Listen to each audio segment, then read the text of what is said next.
I'm afraid. Why don't you play us something, baby? Why don't you play us something? Why don't you play us something, baby? Start? I don't feel so good.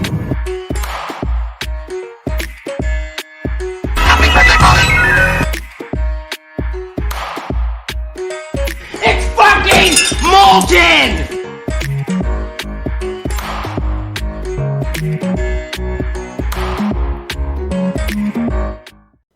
What's up, everybody? Welcome to the Movie Epidemic podcast. I'm your host, Buck Hollywood Luke, joined by, as always, Chadley J. Fox. And don't worry, Chadley, people have found out, so I'm just going to say it. People have discovered it. You're not actually visiting in a different province. You are actually in a white-collar prison right now where they allow you internet and films. You will be there probably for the remainder of the podcast because you are facing a double life sentence. So, well, I'm pissed off that people found out, but I guess they were going to find out eventually. People found out, so I had to reveal it. I'm sorry. But now that can... the exciting thing is that we can officially announce that in the works we do have the prison podcast coming up. Where Absolutely. Buck calls me once a week and I just tell him shit that's happened in prison. And I narc, dude. I narc hard on the podcast. It'll be used by the federal police for sure. Federales, dude. Dude, the feds. Welcome to the Movie Epidemic podcast. I'm your host, Chadley J. Fox, a.k.a. Mr. Lickety Flick. Hey, Podcast Buff 5000. I can't believe that I had to do another episode of this. So let's get the podcast bot in here. Hey, What's buddy. up, Chadley?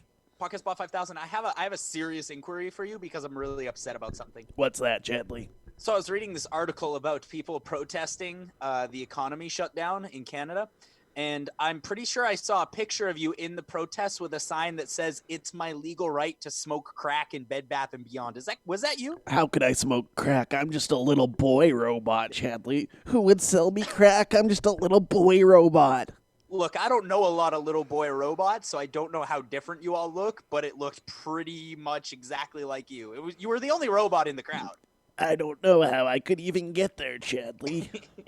How can I get to a protest? I'm busy working on the podcast. I'm a little boy.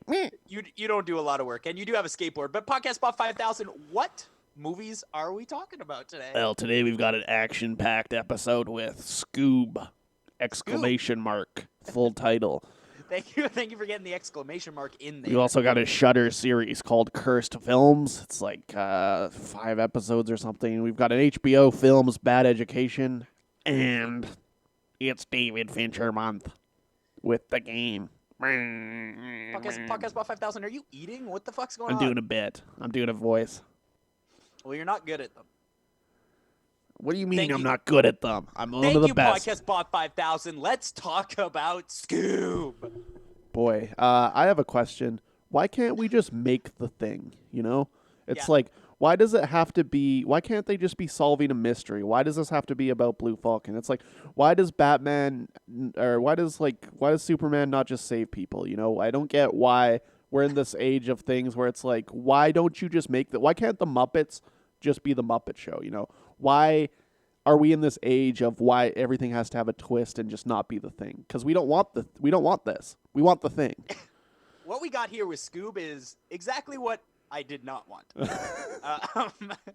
I completely agree with you. This is so far from what I wanted, but here's the problem with that. Is that this movie has an issue, and that is that... Can you scooch up on that mic a little bit? Oh, sorry. It relies so heavily on the source material, but also deviates so far away from the source material. So it's not fun for new audience. It's not fun for old audience. Who's this for? I don't know. It's one of those things where it's like, let's just put a bunch of 90s or like 80s, 70s nostalgia in this, and people will be like, yes. Like Captain Caveman and Falcon and fucking, what's Dick Dastardly and shit? Dick Dastardly. Have him say that. There's like a scene in this movie where where somebody doesn't hear his name properly, so he screams the word dick 15 times in a row. Okay, WB, I see what you're doing. It's not subtle, but I do see it.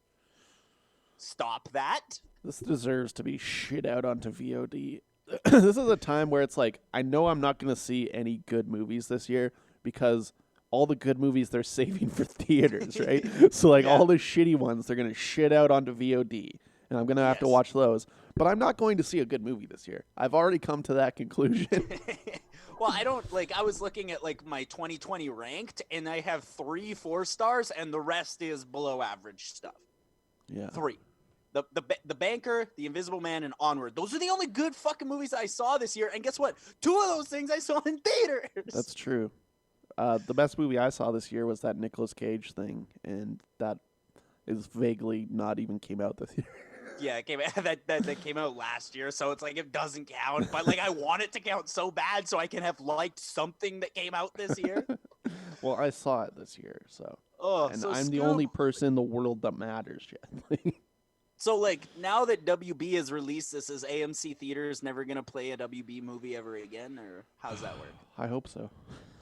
You want to know what pisses me off about Scoob? What's that? Is that because it falls under premium VOD, I paid $25 for this fucking Holy thing. shit, dude. I'm pissed, dude. I paid $25 to watch this movie. That's to rent it. I watched That's a it. rental I price. watched it through my neighbor's window. They had the subtitles on. I got the Good. gist of it. As the Lord intended. Here's one thing that I did like about this movie. I think the first 10 minutes would have worked great as like a short film before like the Minions or whatever the fuck. I don't even know. I actually agree with that because I remember because I didn't read it's a very rare instance where I didn't read anything about this movie before I watched it. I just watched it. Mm-hmm. And so 10 minutes in, I was like, oh, thank fuck, it's good. It's good. Thank fuck, because like it's cute, it's silly. The little kid's voice doesn't match Shaggy's appearance nice, at all. Hey, how come you got like an 8-year-old voicing what is clearly a 15-year-old Shaggy? But whatever. It's like a cute little origin story where Shaggy and Scooby meet, and there's Scooby's even stealing donair meat.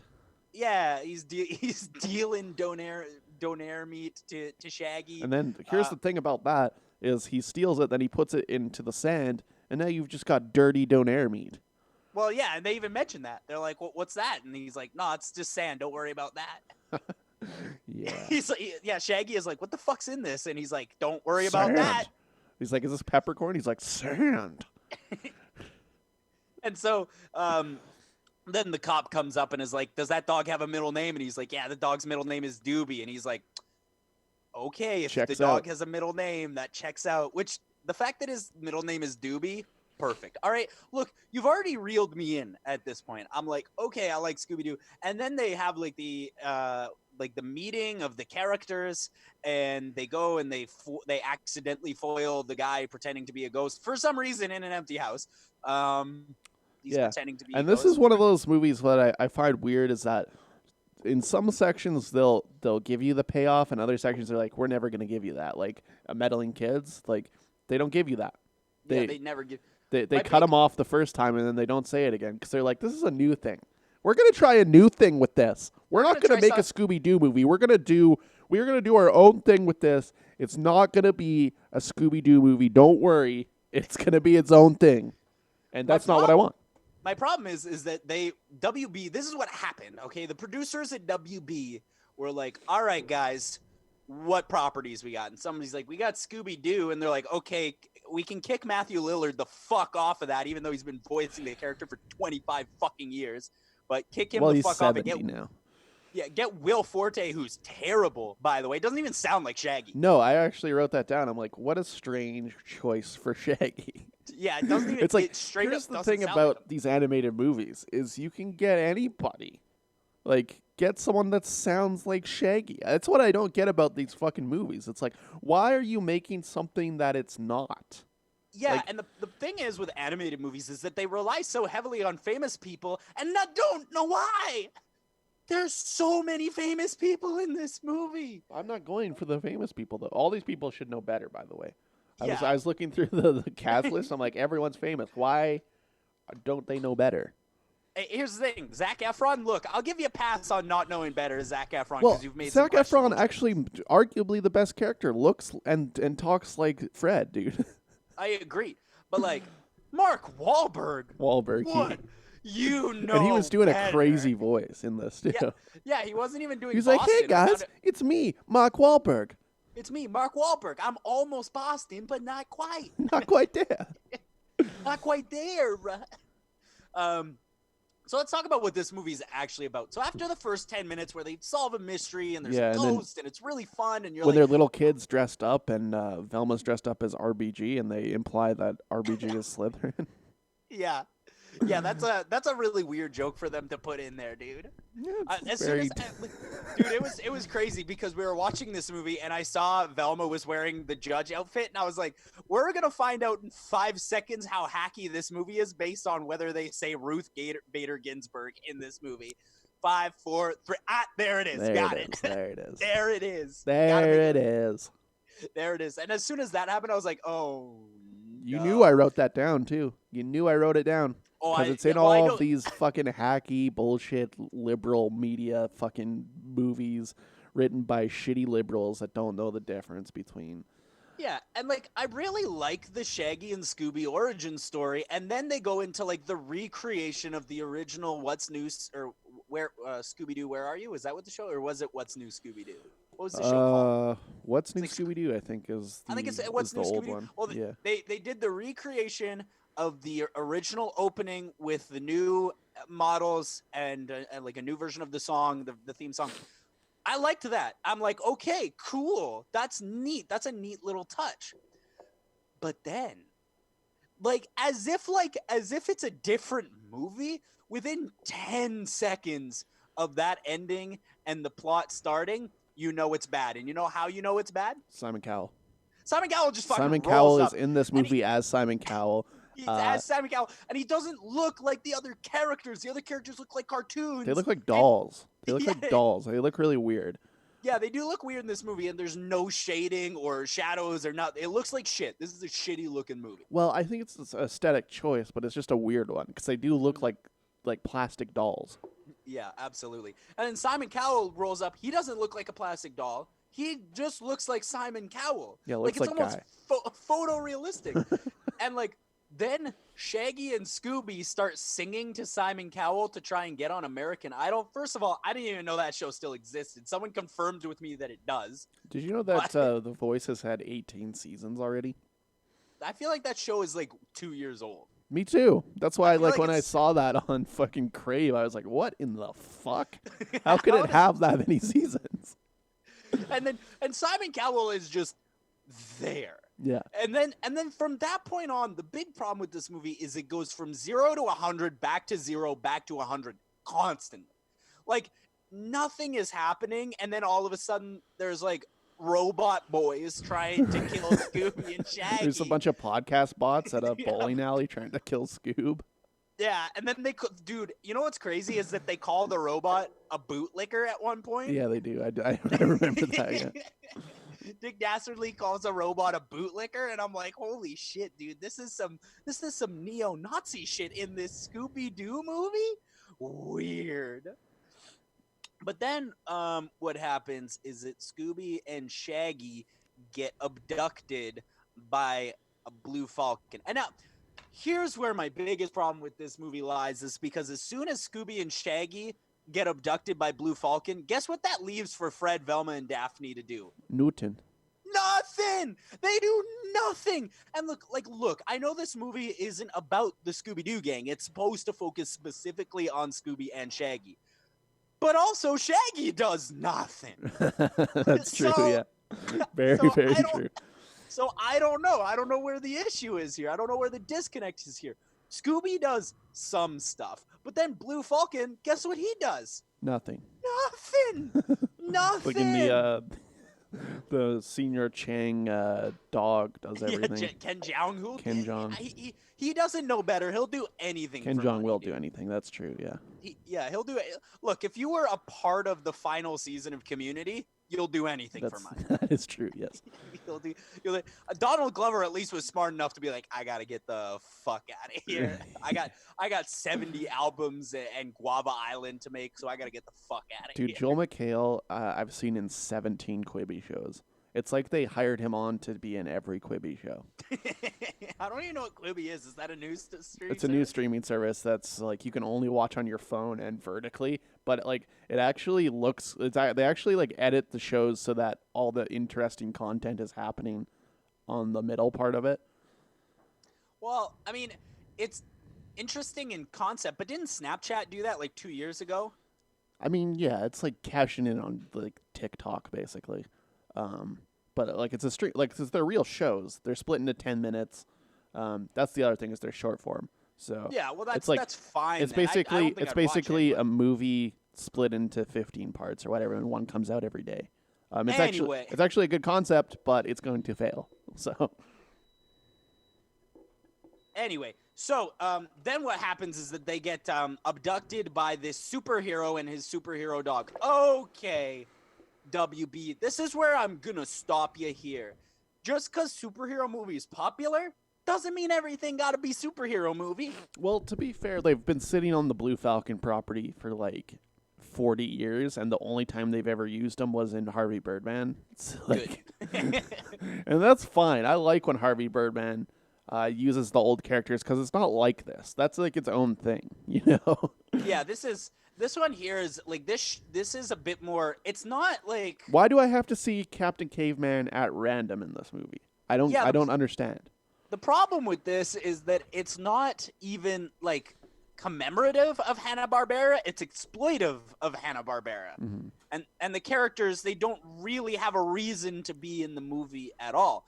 And so much so that it actually doesn't even make sense, especially Captain Caveman. Oh man, did that ever make just no sense for him to it's just like roll? it's like in Star Wars Episode 2 when they show up at that Coliseum for some reason and are just like fighting those things, and Padme's in that white outfit for some reason.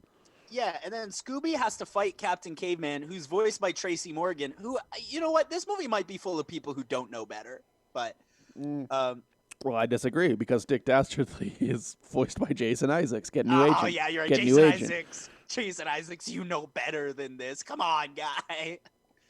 Remember when Jason Isaacs was in The Patriot? God damn, that movie rips. I don't remember Patriot. Rips. It's good. Jason Isaacs is in it. And Mel, dude. I love anything with Mel. Of course you do. Can't wait to talk about Mel Gibson a lot during George Miller month. That's true. So then, like, so they Dick Dastardly. Okay, let's talk about the villain. So the villain of this movie, and the whole point is that Dick Dastardly is trying to literally open the gates of hell to save his dog. Well, there's treasure there. And there's treasure. So him and yeah, but he wants his dog. That's the whole point. He wants to go and get his dog. And then, does he really want Muttley? Because it seems like he kind of just threw Muttley in there. Poor Muttley. Poor Muttley is the hero in this movie. Muttley is the hero. Yeah, that's true. And so Dick Dastardly, look, a classic villain, classic Scooby-Doo villain. I'm fine with you using Kind this of character. though. Is he in anything else, Scooby Doo, or is he just in fucking Wacky Racers, dude? I don't know. I think he's in. He's in Rocky and Bullwinkle, I think. Is he? I don't know, dude. I don't really remember that one very much. And so Dick Dastardly has all these robots, and he's trying to, and it's so undescript what he's trying to do. There's like giant dog skulls. Yeah, there's dog skulls, and apparently Scooby Doo's like the like Alexander the Great's dog's relative or something. Yeah, and so Scooby Doo is the Why last so relative. many pieces that don't matter?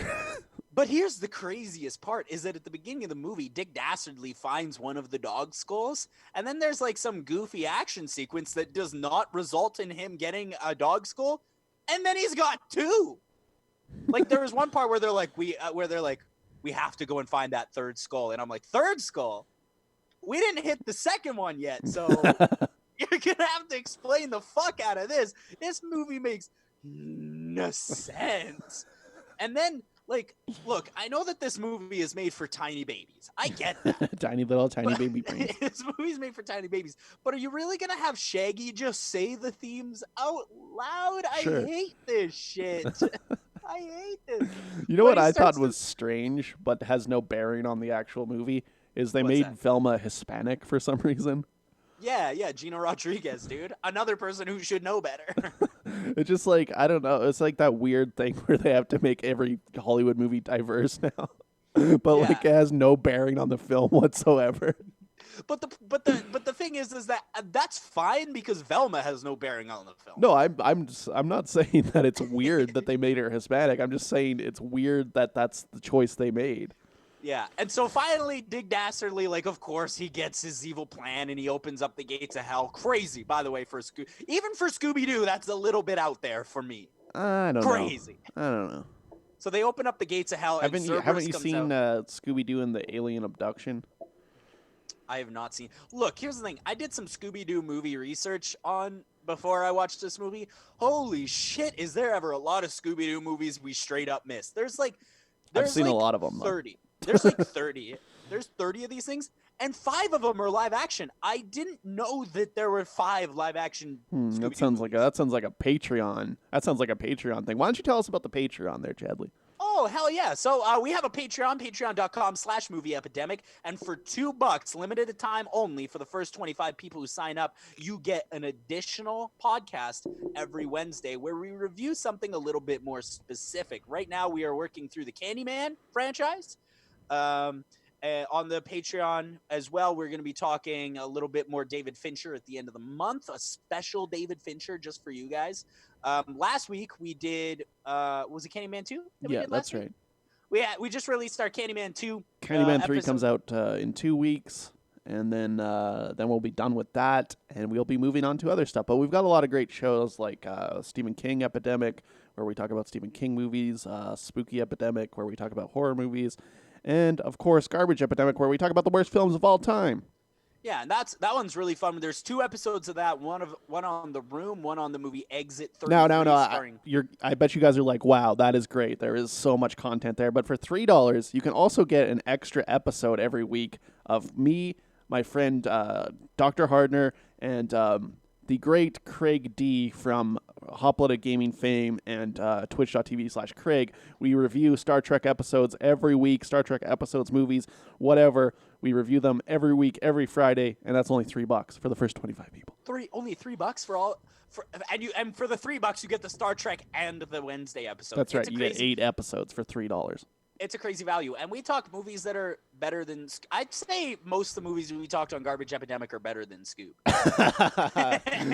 Maybe. Yeah. The Room certainly was. So back to Scoob. Let's get back into it. So in Scoob, they open up the gates of hell. I'm just going to tell you what happened because Don said, I don't even care. Look, I don't even care if you're like, I got kids. Okay, well, then get Disney Plus and watch something Chadley else. does have kids in his basement.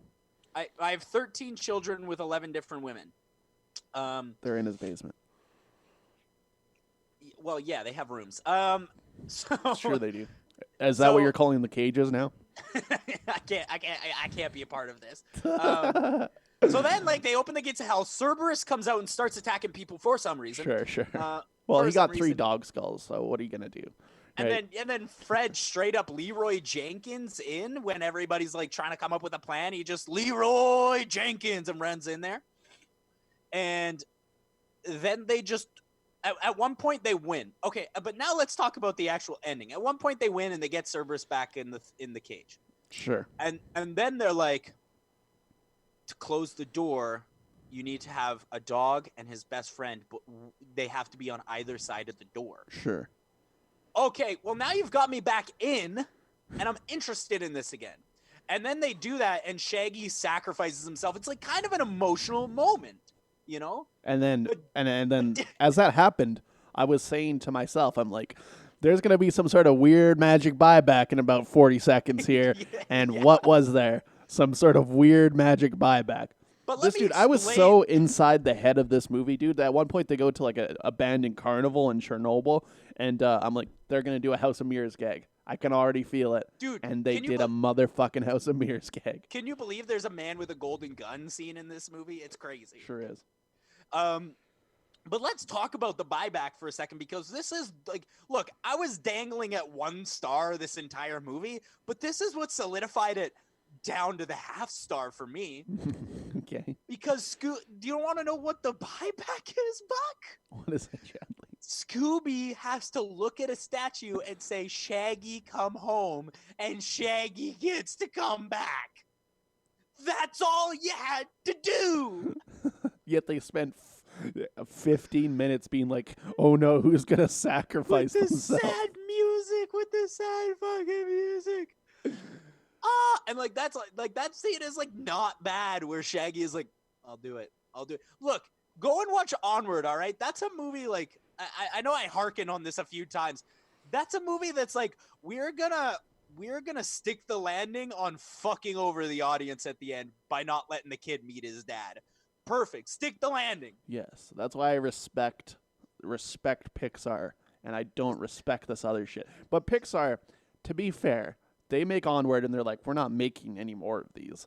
Whereas Warner Brothers makes this, and they're like, we need to make 8 more Scoobs.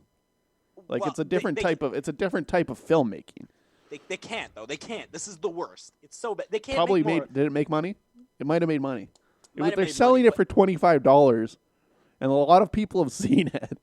Yeah, that's true. And I've seen a lot of people on Facebook say it was great, and I'm like, we simply could not be watching the same film. We simply could not be. Because there's just no way. It's a half star, dude. It's one of the worst fucking movies I've ever seen. Yeah, I don't know if it's a legendary half star, because there are some funny jokes in it, in my opinion, but definitely a 1 star. I laughed one time, and I'll tell you what that is. And it was like a subtle joke, and that's why I kind of respected it. And it's like when they're fighting Captain Caveman for some reason, and then he tosses Blue Falcon against the wall, and then they pan over to the audience, and in the background you hear Tracy Morgan go, "Are you not entertained?" Yeah, that's I funny. laughed at. I liked laughed at when that. Shaggy says he doesn't do his taxes, and then Scooby said that he does them. Yeah, that's like right at the beginning too. Hey, It's all down. you know when Dick Dastardly throws Muttley into the portal as a sacrifice? Does that remind you of work? Why would that remind me of work? Killing dogs. That's not quite what I do at work. But this movie sucks. Do not watch it. Like, even if you have kids, I actually wouldn't, because I don't even think kids would like this. Kids are gonna like this, dude. What are you? The fuck is wrong with you? I can't imagine anybody liking it. It's awful. It's truly abhorrent. All right. Well, let's talk about Hugh Jackman's weird fucking face then, I guess. Oh yeah, what the fuck happened to your face? Let's talk Bad Education, the new movie from Corey Finley at HBO. I think it's okay. I think this is abhorrent, dude. This is one of the most boring things I've ever seen. And it's like kind of like framed as like a true crime thing where it's like this really happened. And to me, this is a perfect example of what we've talked about on this show many times. Not all true stories need to be told cinematically, because this is fucking Newton, is what this is. It does feel like it beats around the bush. They spend a lot, because like they knew that not a lot actually happened. It was like they embezzled money for a while, and then one day they got caught. All right, okay, so just one day they got caught. That's fine. Great, whatever. great. You know what's weird? Ray Romano's trying to be a serious actor guy now. Dude, but here's the thing, I like it. Yeah, I kind of like it too. He was in like the Scorsese movie and shit. Like, yeah, like that's scene where Ray Romano is like, Frank, I hope you find peace. I'm like, oh, that's the best acting I've seen all year. Now, Ray Romano can be in serious actor guy stuff, but here's one thing. Hey, Alex Wolff, get new agent. Hey, Because you Alex should Wolff, not be in this for Alex 4 Wolff, minutes. Why does your agent keep casting you as a 15-year-old when you're 30? That's my question. You're clearly 30. You're not 15. All right. They say he's 15 in this movie. Yeah. You're 30 though. Extremely 30. Dude's got a full beard, basically. I like him. popping I through like there. him though. I do like Alex. Here's the thing. But he is shouldn't be in this, though. I don't think anybody should really be in this. It's so I guess it's so that's fair. incredibly mediocre. But the performances are all good. I guess Hugh Jackman couldn't get that accent under fucking control, though. Yeah, this is probably the most I've seen him slipping. But Allison Janney and but here's the thing. Even with the accent, Hugh Jackman's so good. He's so good. Hell yeah, be gay and do crimes. That's what this movie's about. Allison Janney rips hard. This is like that Breaking Bad thing where they're like, we're gonna take Mr. Rogers and turn him into Scarface, but done worse.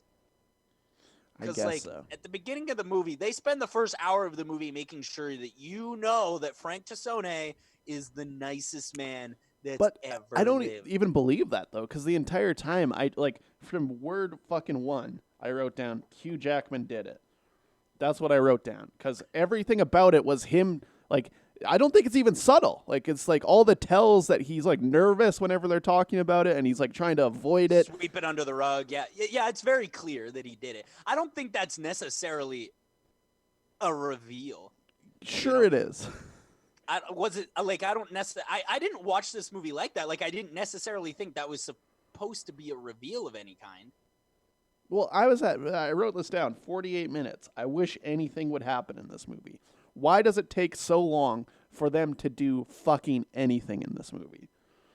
Yeah, I don't know. It does take a long time to get there. To me, this felt like a Coen Brothers exploitation movie. Like, it's just like they put jokes in it and stuff, and it's like supposed to be like a true crime thing, but it's not interesting, and the crime wasn't really that hard to do or figure out. Yeah, it's true, because even in this movie, like, a little kid figures it out, and they just, like, at the end of the day, the problem is that it's not that interesting, because the reason they got away with it is because their accountant was bad. Yeah, that's just the long and run of it. I think to be honest, as entertaining as a movie about a school administration scandal could possibly be. Well, what I don't get is how this movie has like 4-star ratings across the board. What's good about this movie? I don't see anything good about this movie. It's a boring piece of shit with some good performances. I like some of it. I do. I like some of it. I think it's manipulative at times, for sure. But I do like the way that the characters interact, except for Hugh Jackman and Allison Janney, because it's weird and gross. Why, you don't like seeing Hugh Jackman eat a sandwich? That was like the best part of the movies when Hugh Jackman eats a sandwich. That's what you're rating your 3-star on? Is that Hugh Jackman eats a fucking sandwich in this movie? I'm going to fucking lose my mind. Are we watching the same movie? Nothing fucking happens in this movie. They steal a little bit of money. And then like at the end, they're like in the movie the whole time, they're like, we think they stole like $200,000. And then at the end in the title cards, they're like, they stole $11 million. I'm like, explain that in the fucking movie. Why is it in the title cards? Explain anything in the fucking movie. Title cards do piss me off. But this movie ultimately is just about the decay of a narcissist, somebody who is so invested in themselves and so selfish that they crumble over time. There is one thing I don't like about this movie, though, and that is that they portray his the main character's relationship with his husband quite wrong, quite incorrect. Because I was interested by the story after watching the movie, so I did a little bit of research. He never cheated on his husband. That's not a thing that happened. That's just is this guy still alive? Yeah, Frank Tassoni, he's still alive. Why isn't he suing HBO then? I don't know. Because he still stole the money. I don't know. Because he makes $175,000 a year due to a pension, a mistake in pension law, New York pension law. So he's fine. He probably saw the movie and was like, "Well, I don't like that, but what are you gonna do?" That's true. It's Pandemic and on HBO only, so 10 people saw it, I'm sure. I don't know. Yeah, but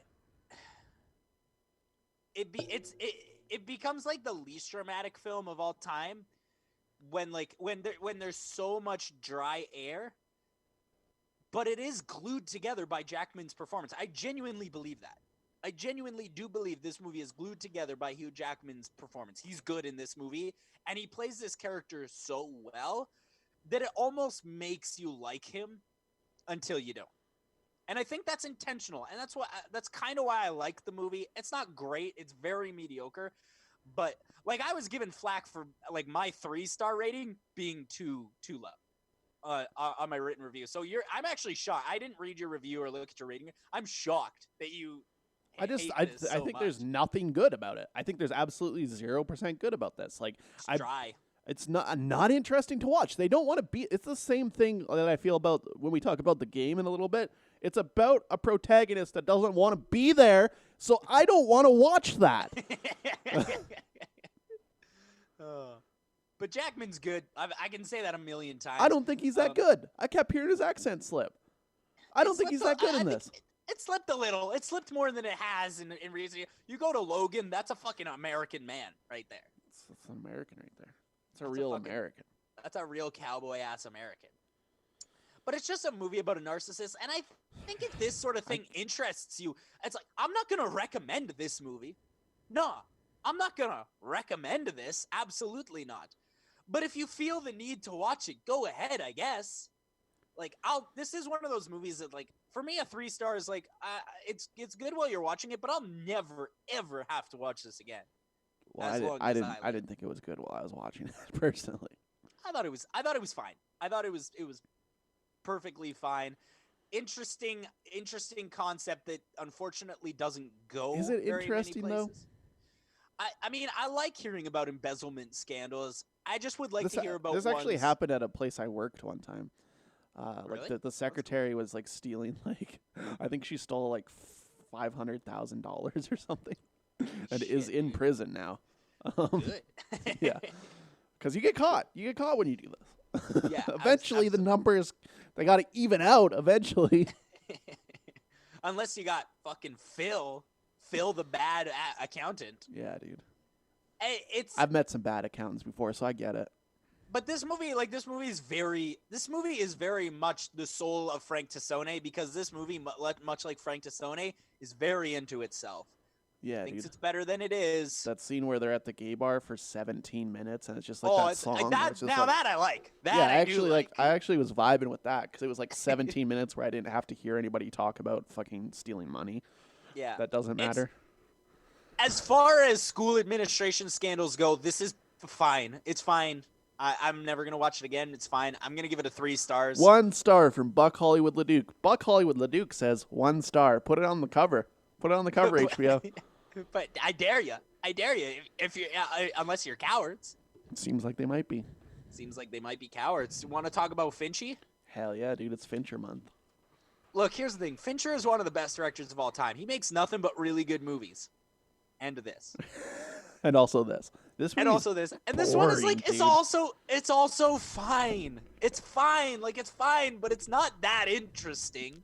Yeah, like this is a movie that I've turned off before because it's I just think- so dry for so much of it. And it's like the problem to me is Michael Douglas has no interest of even being a part of this or even wanting to look at this or Hey, Michael caring about Douglas. this. Are you going to whisper? Are you whispering this whole movie? That's crazy. Can't do that. Doesn't look or sound good. It Makes you seems seem like a he bad doesn't actor. want to be there. And to me, that means why should I watch this if he doesn't want to be there? I do like that Sean Penn clearly did want to be here. Sean Penn did want to be there, even though he was a young buck and only had like 8 minutes of screen time. But You want to know what I find interesting about this movie? what's that? I looked this up because I just think it's so weird. It's just such a weird little thing. You know, like the beginning scene where it's like him and his dad and his brothers, and it's like all old footage Yeah. and stuff of him growing up. So instead of hiring Kirk Douglas to play his father, which seems like it would have been the right move, right? Yeah, yeah. They found someone else who looked kind of like Michael Douglas.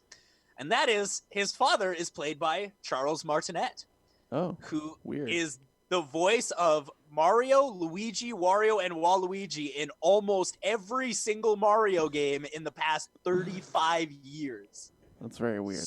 So weird. I was watching it. I'm like, who He the was getting his fuck? SAG card.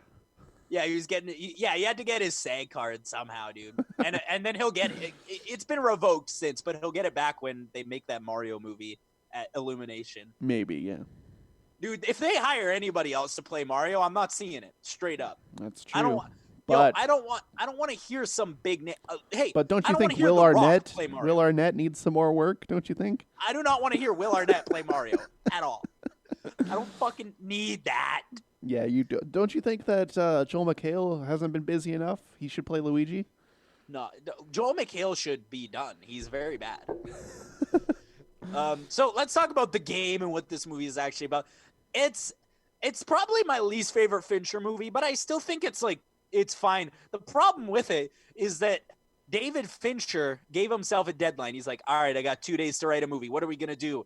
He came up with the concept and was like, oh, that concept's so good. He jerked off to that concept for straight up 38 hours Wanked and off, then was hey. like, oh shit, I jerked off to the concept so long, I forgot to write the movie, so I better write this in No. 5 hours. I know we've seen a lot of Game of Death type movies. I don't know if this was the first one. I don't think it was, but they do take a lot of like the ideas that are in every one of these Game of Death movies. Yeah, but this is like an early adopter of this concept. I think for sure. I think like it's an early version. I mean, what's that well, one? it's with, hard to say though, because like things like the Most Dangerous Game goes back to like the 40s and shit though. Right, so. right. Yeah. That's a little different though. That's like a people hunting one. This is more of like the actual someone calling you. It's a fucking do something. It's a death game. Yeah.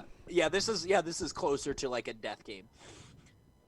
So what this movie is about is that you have this Ebenezer Scrooge guy, who I don't even know what his name was, to be honest. Michael I'm pretty Douglas sure always looking crazy old. Yeah, and you know what's crazy is that I was watching this with my mother-in-law actually, and at one point they mentioned that he's 48. I'm like, Michael Douglas ain't 48 in this movie.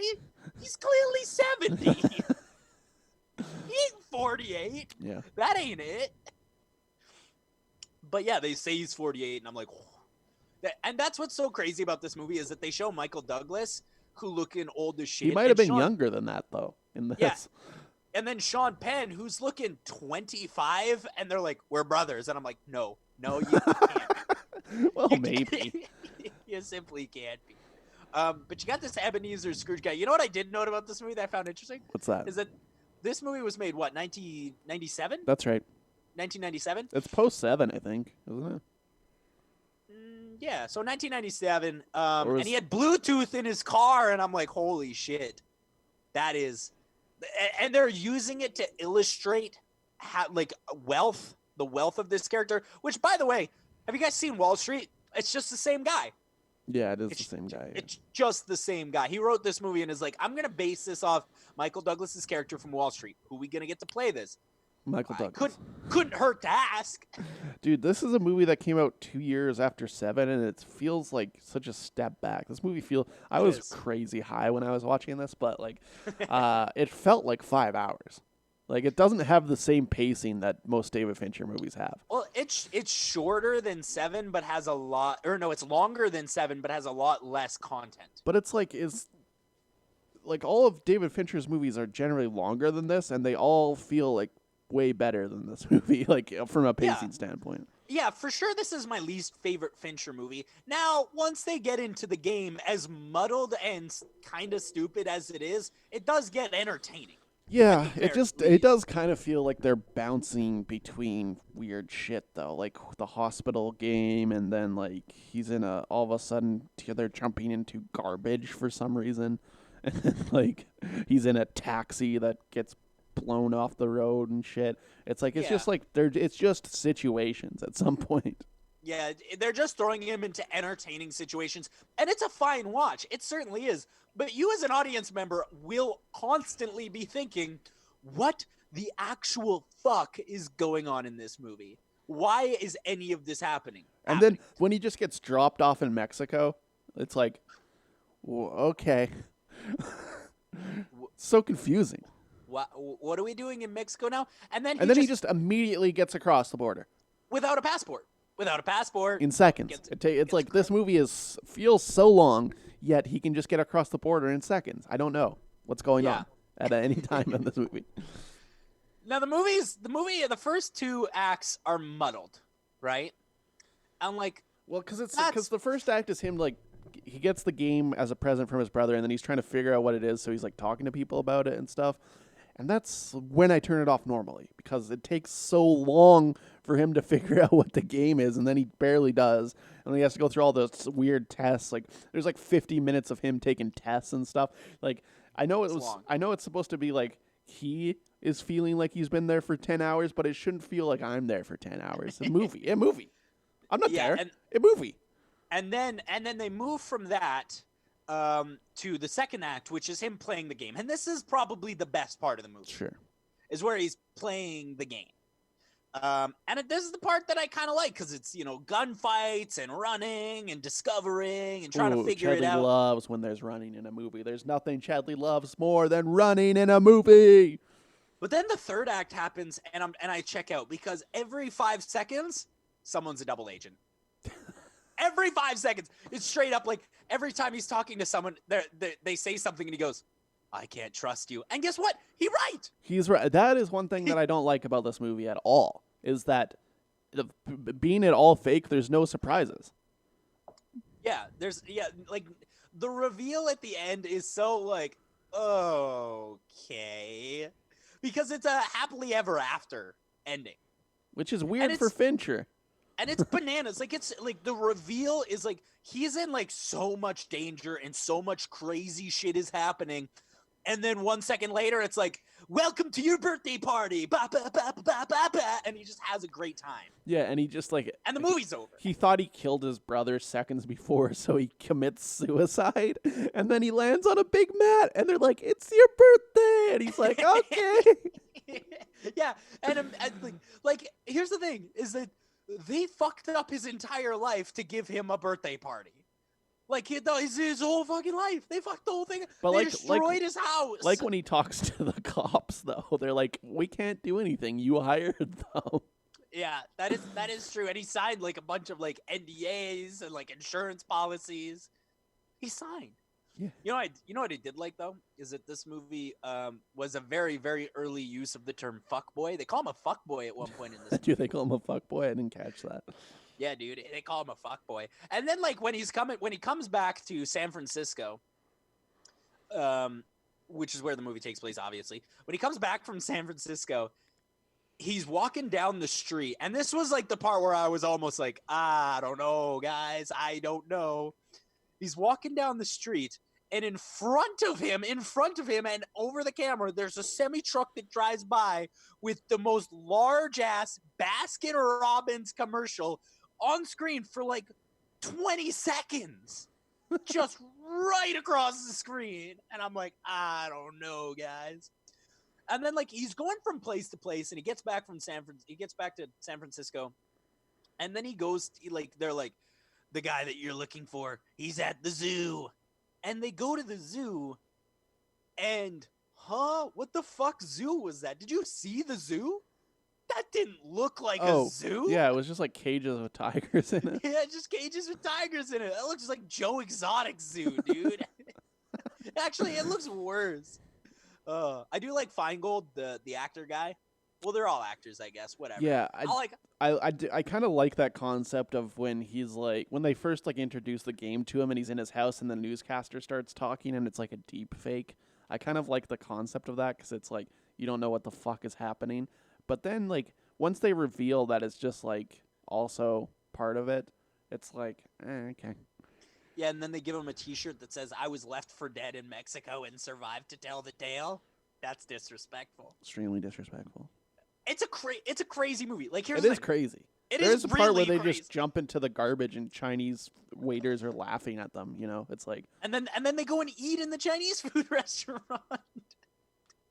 It is crazy. It's crazy. Like, a lot of weird shit happens in this movie. It's crazy. And much like the previous film we talked about, I do think at the very least it's entertaining to watch. I'll never see this movie again. I can't believe you had made me watch it again. I hate this movie. But it's fine. Like it's fine. It's fun. It's fun to watch. It's Michael Douglas trying to fuck that actress lady.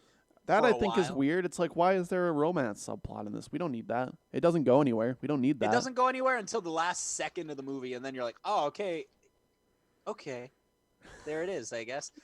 And then she's like, no, I was literally an actress. Like I was paid to like you, to pretend to like you. And he's like, do you want to go for coffee? Because that's Michael Douglas. That's a good Michael Douglas, yeah. You want to go for coffee? And she's like, yeah, let's go to and you know what? No, not even that. He's like, do you want to go for coffee? And she doesn't answer, and the movie ends. I like to assume she said no. Well, who would want coffee that late at night? With that 70-year-old man. God, this is like pre him getting cancer in his throat from eating so much pussy, right? It's fine. The game is fine. 3 stars. Remember when he got cancer in his throat and he's like, I've been eating too much pussy with hepatitis. Meh. My name is Michael Douglas. I'll give it 3 stars. It's fine. It's boring though for a lot of it. It's super fine. All right, let's talk about our last thing of the day. I don't want to call it a movie because it is that, but it also isn't. Well, it's not that though. It's clearly a series. It's 5 different episodes. It's a 5-part documentary about cursed films. This is a Shudder original. And again, it's okay. Like, what a mediocre week, dude. Like, I think this it's thing pretty interesting for the most part, but it's nothing that I don't know about really, except for maybe the last episode. The last episode. We'll talk about each episode a little bit. I don't want to get too in depth because I do think it's like mostly interesting. Because like the thing is that who is it that directed this? It was Jay Cheel. Yeah. So Jay Cheel at the very least knew that a lot of people watching this already have an interest in it and would already know these things. And that's, I think, maybe where it falls off, because they explain the curse stuff in the first 5 minutes and then they do something else in these episodes. Like this movie or this documentary is really, really ADD. Like it'll talk about The Exorcist and then it's like this podcast. It'll be like talking about The Exorcist and then it'll go off on this weird 20-minute tangent and then like they'll be like, wait, what? Right, The Exorcist. That's what we were talking about.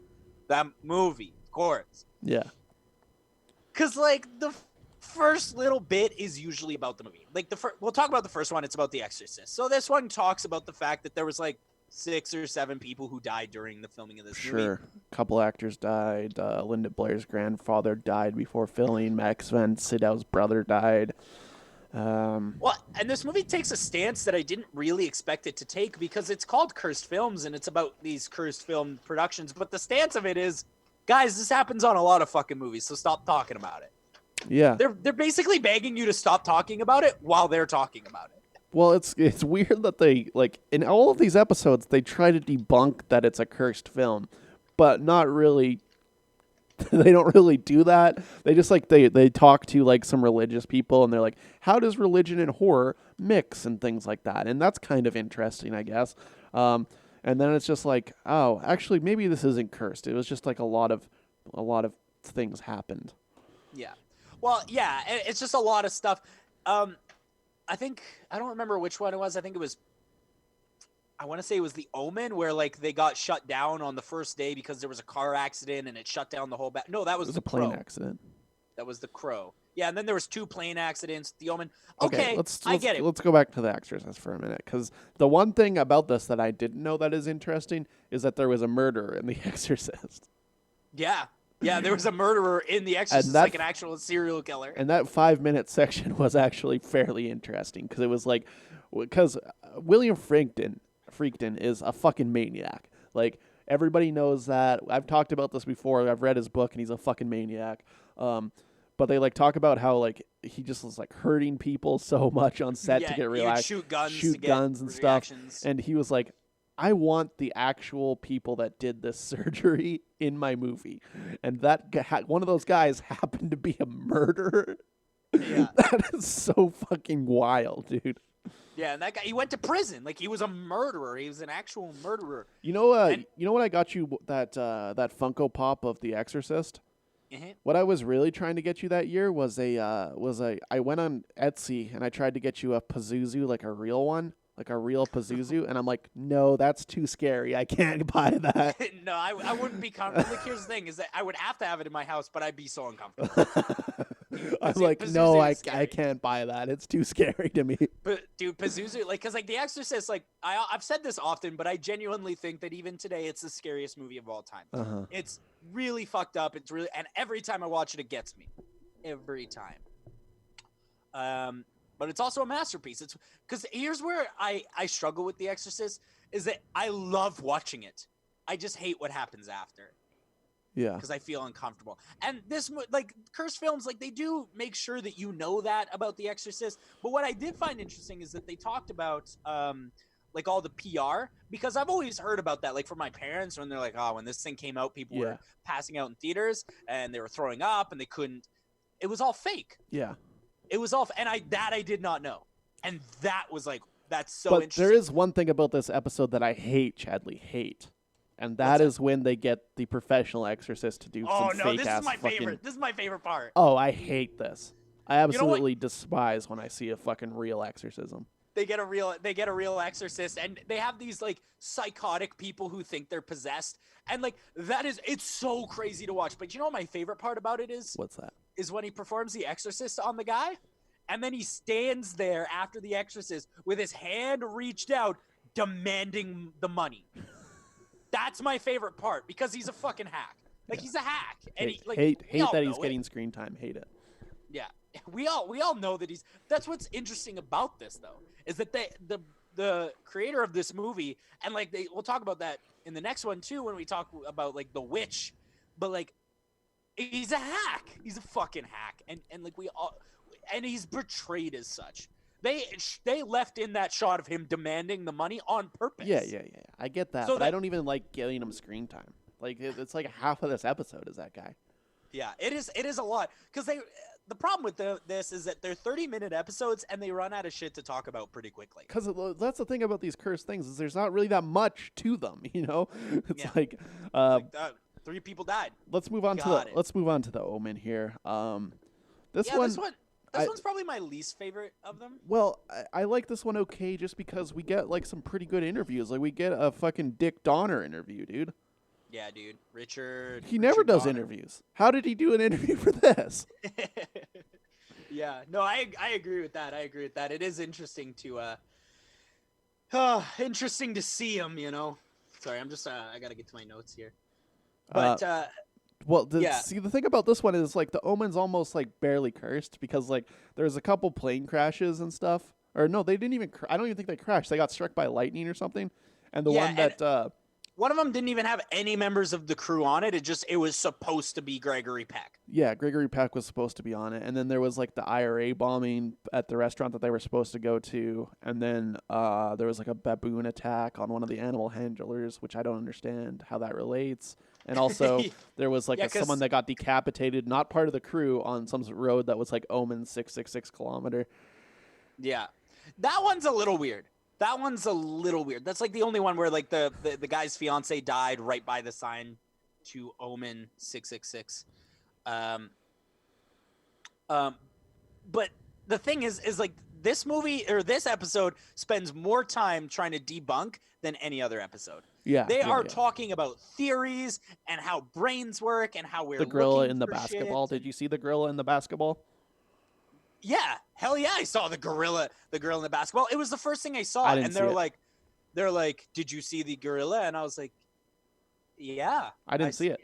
You didn't see it? You did not see the No, gorilla? I didn't see it. It must just be different brains because, like, as soon as the gorilla was on screen, I was like, "Hey, what the fuck?" And then he was like, "I bet you didn't see the gorilla," and I was like, "I did though." And then he's like, "Let me play that entire sequence again in full." Yeah. Come on. I truly didn't see it. Yeah, really. That's crazy. That is interesting, though. That is interesting. But they do spend a lot of time talking about that. This one is like this one was more about how like they were talking about how the devil might be a film fan rather than like cursing these movies because like that he might like the why Omen. why wouldn't he want his depiction like on film? He's the devil, dude. Why wouldn't he want that? You know what I thought was weird? This is the one where they talk to the witches a bunch. How did that ritual guy have two $50,000 cameras? He must be doing well for himself, hey? Well, that's what he does, right? Like he has like a show where he talks about witches stuff. Yeah, he does like rituals on film, but like those were Reds, dude. Those were fucking $55,000 cameras. How do you have two of them? Yeah, that's true. They were really expensive looking because like he's in like the actual in, like, ritual 4K. looks better than the rest of the episode because he had better cameras than the camera crew. Yeah, and this one like because like they Uncle talk about Birch, you the don't Omen, like Uncle Birch? You mean? They talk about the Omen for like 4 minutes, and then it's like 10 minutes of talking to that witch guy who is like, "Hell yeah, I believe in the devil. Fuck yeah, he's real. He loves the Omen." And like 10 minutes of that, and then it's 15 minutes of psychologists. Which, by the way, every one of these psychologists in this movie about like horror and like intense shit is a dumb looking nerd with a weird voice. Yeah, they do have that one guy, that bald guy. He's like, in the Omen, this is good. In the Omen, they talk about a lot of different 666 symbolism, which of course relates to the Antichrist, who would dislike this film being in existence because he doesn't want people to know that he is among us. I love the witch though when he's like, "Oh yeah, the Antichrist is here. He's on Earth right now." I was like, "All right."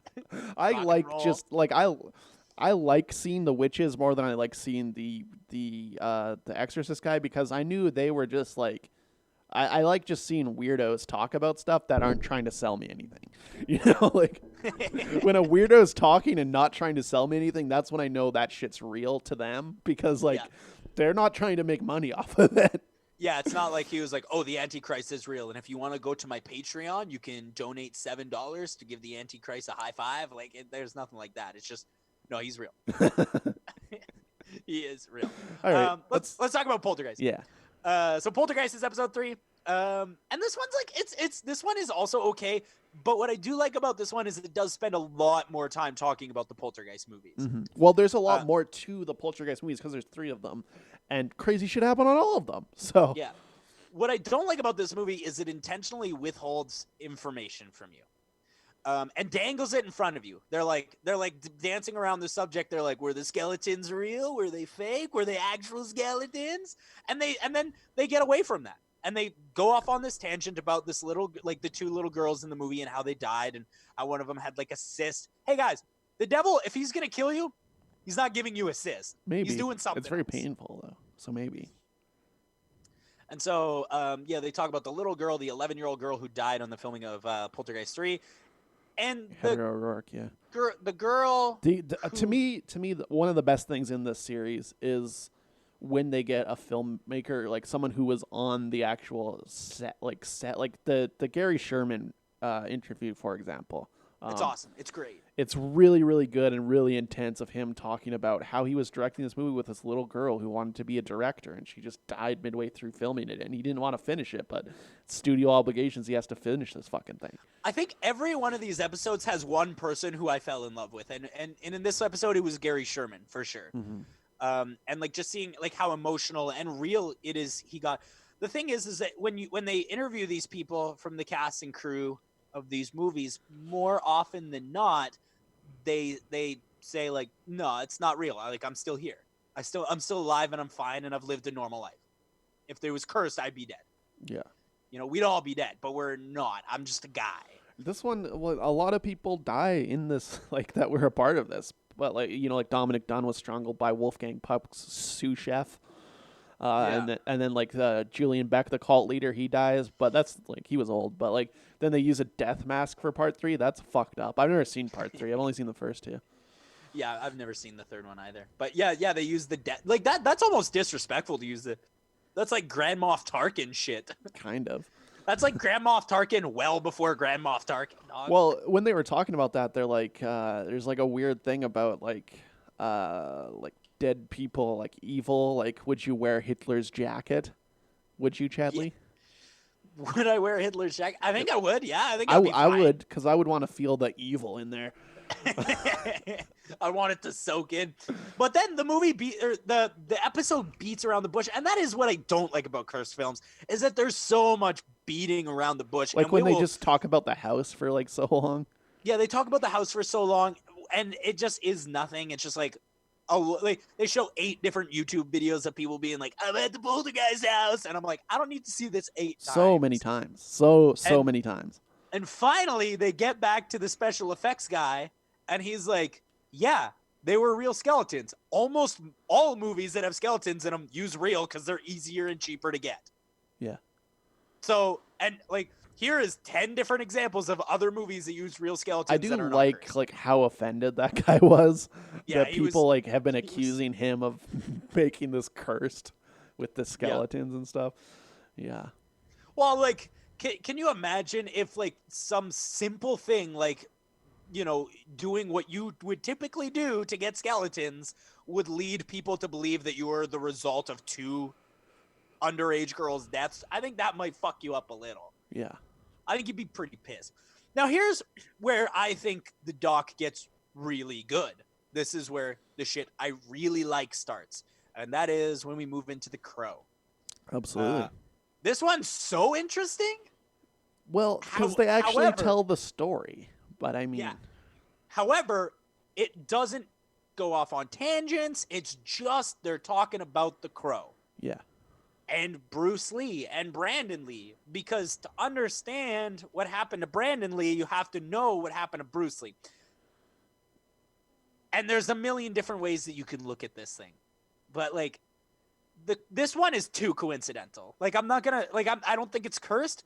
But I definitely think Brandon Lee was murdered intentionally. I also wrote that down. I think I wrote down the triad definitely did it for some reason. Yeah. But like, I don't know. Like Bruce Lee is kind of suspected that someone overdosed him, right? Yeah, on purpose.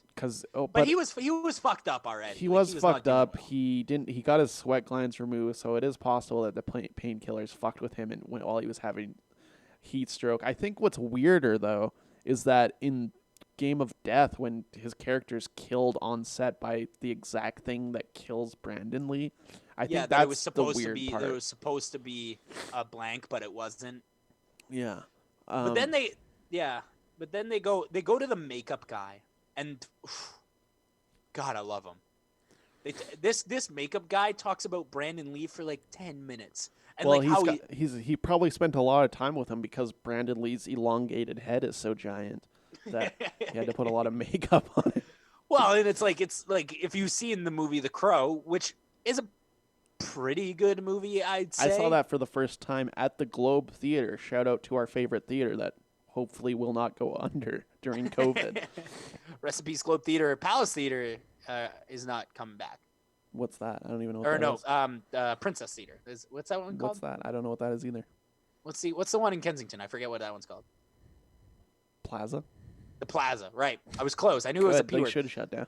It's full of black mold. Yeah, the Plaza Theater will be shut down for sure.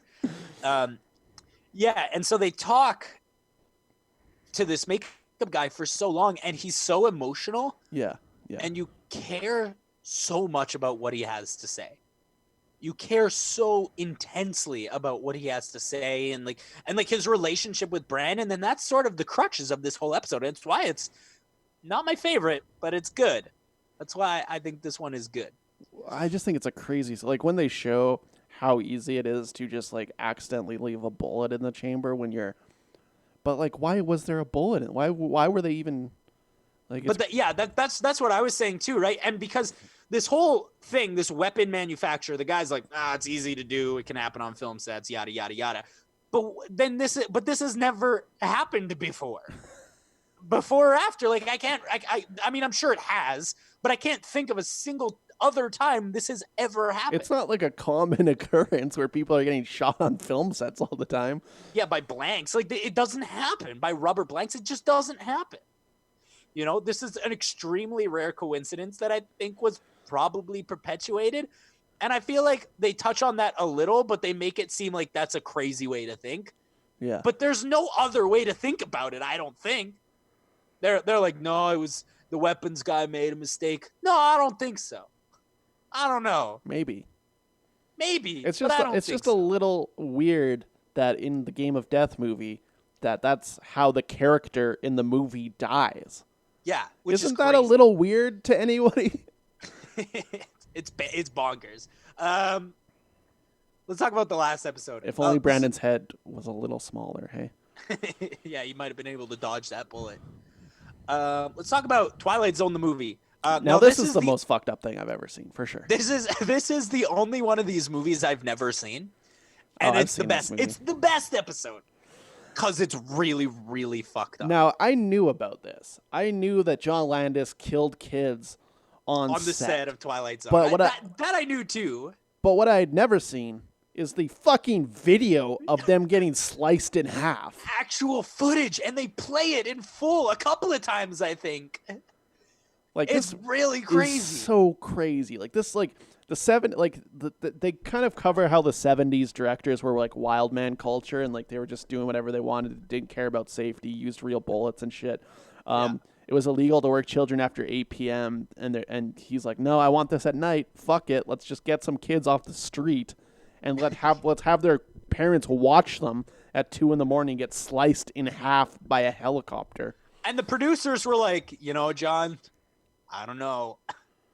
And John was like, no. We have to do, like, so much so that the helicopter driver was like, hey, with that test that we just did, those explosions, they came really close to the helicopter, and John Landis is like, you ain't seen nothing yet. Yeah, well, like, that's John that Landis guy is- that does like he did the special effects coordinator, right? That guy who they interviewed. I didn't get his name, but that guy, you can tell. The set guy? Yeah, you can tell that he is still affected by this, but I've seen interviews with John Landis, and he doesn't seem to care because he's like a sociopath, weird guy who raised Max Landis rapist, you know? Yeah, dude, he raised a rapist, and they both work. They both work. They both continue to work. Yeah. Man, This one had some very strange stuff. Like, it had Lloyd Kaufman, fan of the show. Lloyd Kaufman of Torma fame, fan of the show. Dude, that was so fun. That was actually the most fun I had watching this, because it's crazy to me that we're watching interviews with all these famous directors, including Lloyd Kaufman, and he's the most level-headed of all of them. Well, you also got Kane Hodder in here, who's like being like, you got Kane Hodder, famous for being in Exit 33, and he's talking about all the stunts he did, and he's like, stunts can go wrong sometimes. Sometimes kids get chopped up in helicopters. I don't know what to tell you. I'm like, Kane Hodder, enough. Yeah. Do not. Because here's the thing.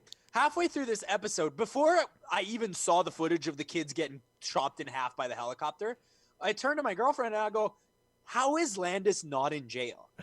Like just the things that he did on the set, even if no one died, he could go to jail for that shit.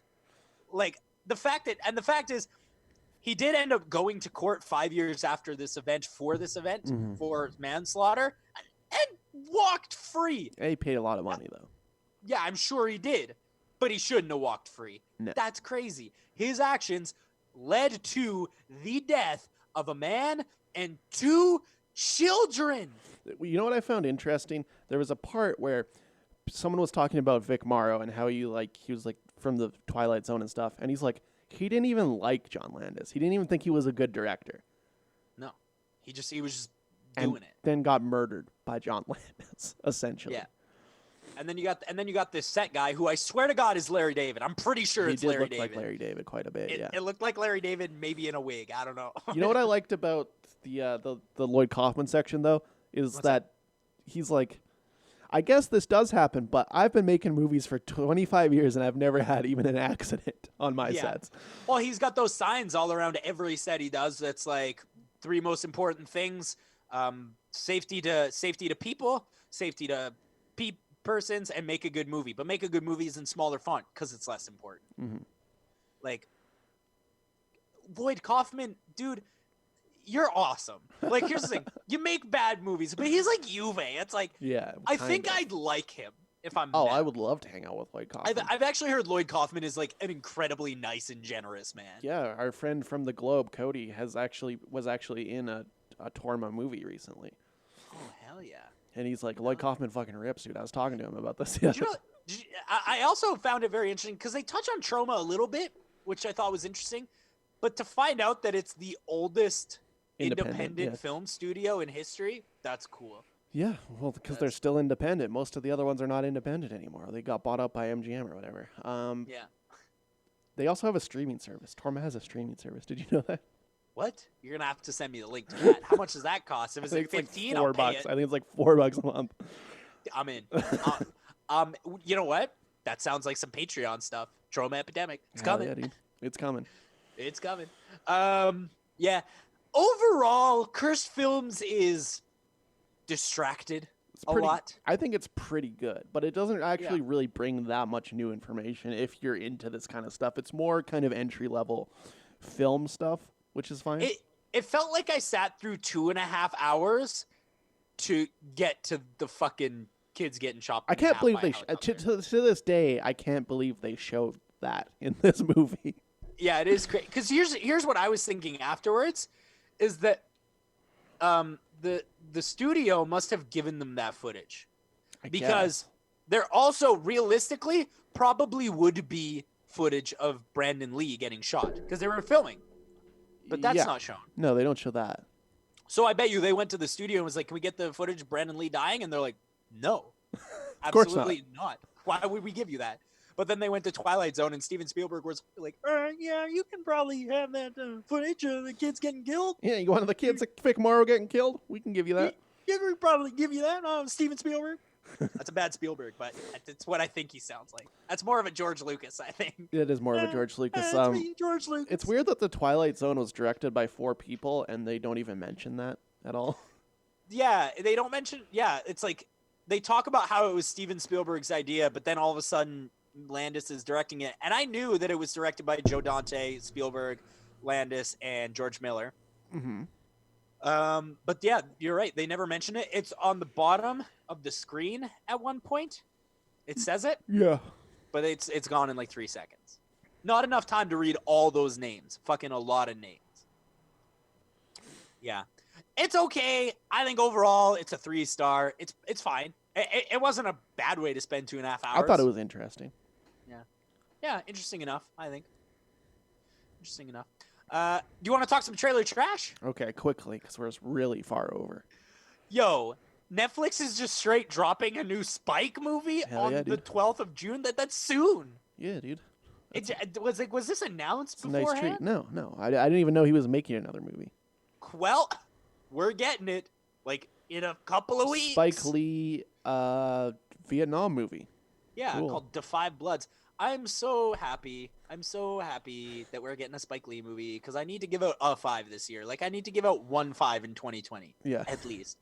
Like, and if Spike Lee's making a new movie, I'm feeling pretty confident about that.